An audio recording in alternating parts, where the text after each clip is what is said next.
All right, solar documentary. We are at the point of the project where the AC output side is set, and we're awaiting the battery set, and we're waiting for connection for the solar. But before then, we want to be able to kind of modify these settings. And the issue with these, I don't know if you can see it. So with these newer touch screens is that it's not very intuitive, for one, and for two, for this model, it's really hard to see if you're angled from the top down. So it's ideal if you look at it from the bottom up. Another issue is the software. The software to connect to these machines are just absolutely horrendous.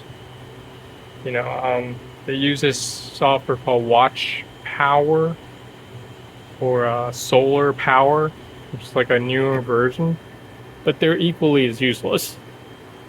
So what I do is I actually monitor all of my previous setups through a software called Solar Assistant. It's a separate software you have to buy, and it actually runs off of these these Raspberry Pis. All right, so I recommend getting one of these if you're serious about, really diving into the solar thing.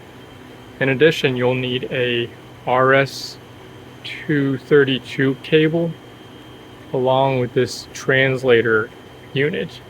I'll also put that at the link at the bottom. And what that allows you to do is plug in this RJ45 kind of RS-232 into a USB-A connector. All right, what happens is when you do that, you take Solar Assistant and you install it into this computer.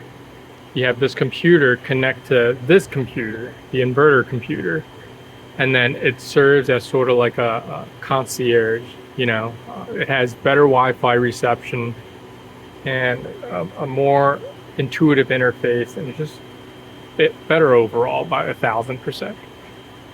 So I'm stuck here not being able to connect to the Watchtower or the Solar Power user interface, so I figure I'd make a short video to document these obstacles along the way.